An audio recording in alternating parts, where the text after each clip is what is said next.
In today's chess video, I'll introduce you to a powerful opening tactic known as the Traxler Counterattack. Let's dive right into it. White begins with e4, you reply with e5, followed by knight to f3 and knight to c6. Then, white plays bishop to c4, bringing the Italian game onto the board. Now we play knight f6, inviting white to move this knight here to attack this weak f7 square. From here, there are quite a few nasty tricks that white can play, like the fried liver attack and the lolly attack, but what we are going to play is a highly aggressive opening which starts with the move bishop c5.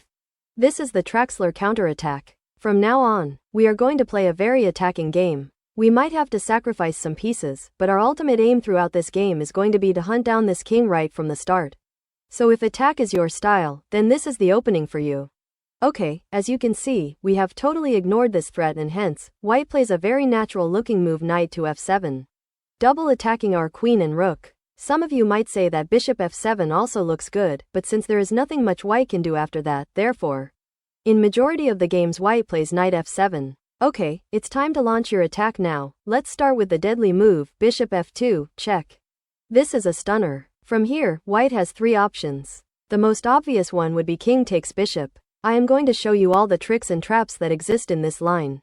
If you want me to cover all the tricks and ideas for the other two moves. Okay, now after sacrificing our bishop, we bring our knight into the game. It's another check to white. From here, the white king has 6 possible moves and we will cover each of them. It's very important that you watch this video till the end because the attacking ideas you will learn from it will take your game to the next level. See, there are thousands of variations that can be played from here.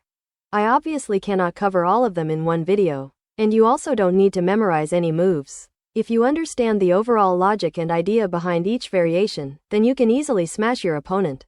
Now let me just quickly show you the attacking options that black has in this position. This knight is always going to be crucial in the center. Your queen can also come out anytime and threaten this white king. Your other knight is also just one move away from jumping into the center. Your bishop can also attack like this after you push this pawn forward.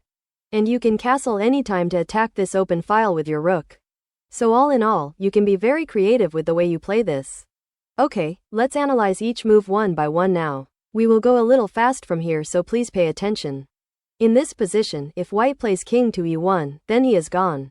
Let me show you how. It's queen h4 check. If king goes to f1, then queen f2 is mate. If king goes to e2, then after the following move sequence, all moves are forced and again white is checkmate in 3 moves. So the only logical reply in this position seems pawn to g3. But after knight takes pawn, if white tries to take out rook, we move our knight back and we can mate the white king in the same way as I showed you earlier. If white decides to capture our knight instead, then we capture this rook, it's check. He can't move his king, otherwise he will lose his queen like this. He has to block with his bishop. After that, we simply castle attacking this open line with our rook. Queen to e2 seems the only logical reply by white. We attack this queen with our knight. Queen is forced to offer an exchange. At this point, we can exchange queens and then simply give a check to grab this rook. And as you can see, this is totally winning for black.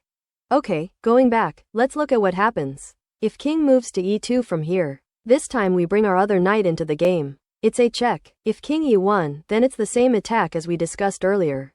If king d3, then knight f2 is a triple attack and you can easily win it from here. If king moves to f1, then queen f6 check. Moving the king will result in a mate, so he blocks the check and his queen is gone.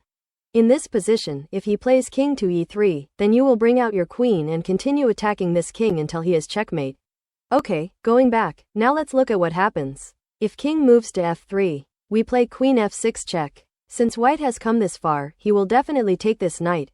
Then pawn to d5 check. If bishop takes, then queen f4 check. King d3 is forced. Again queen d4 check. King e2 is forced. Then we take this bishop and if you see, we are double attacking this pawn and this knight. If white tries to be greedy and takes this rook, then we play this stunning move bishop g4 check and this sweetie is gone. In this position, if white king takes this pawn, then it's a mate in 2 moves. First knight b4 check. And if king goes to e4, then queen f4 is checkmate. And if king goes to c5, then queen b6 is a checkmate. Going back, now let's look at what you can do if white plays king to f1. We bring out our queen threatening a mate on the next move. White has only 3 decent moves here, but none of them are that effective. Let's take a look. If queen f3, Then knight d4 is attacking the queen. White has only two logical replies. Either queen e3 or pawn g3. Anything else he plays will be game over for him. If queen e3, then you can simply fork the queen and rook and later attack the king with your rook and knight. If pawn g3, then queen h3 check. White has no option apart from queen g2. Then queen f5 check. Now no matter what move white plays, black is always in a commanding position and you can easily win it from here. Going back, in this position, if white plays queen e2, then we can simply bring our rook into the game and then start attacking with the highlighted moves. In this position, if he plays queen e1, then you can bring your knight to g3 and give check. Remember this, in most of these lines, knight g3 is going to be a very good move. Now if queen takes, then you can simply regain your lost pieces like this and you are in a solid position. Going back, if he shifts his king to g1, then queen d4 check and after the queen exchange, we can snap up this rook and again end up with a significant advantage. Okay, going back, now let's look at what happens if king moves to e3. Again, we move our queen to h4 protecting this knight.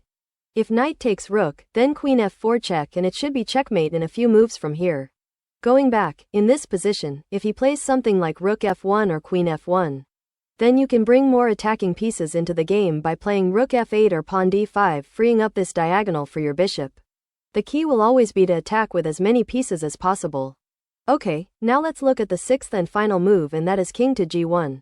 This is actually the best move for white, but most chess players fail to play this correctly. We need to save our queen first, so we play queen to h4.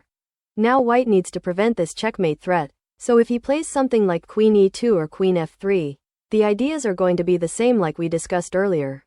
If he plays queen f1, then again you can attack with your rook by bringing it to f8 and white is in trouble. Another option he has in this position is pawn g3, which is actually the best move for white. As always, you will capture this pawn with your knight. If pawn takes knight, then queen g3 check. White has the only move that is king f1. And then again we attack with our rook on f8. As you can see, we have so many attacking options from here. Additionally, the king is exposed, making it easy to secure a win from this position. As we observed in this game, white never had the opportunity to develop any of their three queenside pieces. That's the brilliance of this attack, it keeps black in control and dominating the game throughout. And that wraps up our deep dive into the Traxler counterattack. As you've seen, this aggressive and unorthodox opening can catch your opponent completely off guard, forcing them into unfamiliar and dangerous territory. It's a perfect example of how creativity and bold moves can lead to quick domination on the board. Mastering the Traxler not only improves your tactical play, but also teaches you the importance of seizing the initiative and keeping your opponent on the back foot. Remember, the key to success with this counterattack is precise calculation and relentless pressure. If you found this video helpful, make sure to like and share it with fellow chess enthusiasts.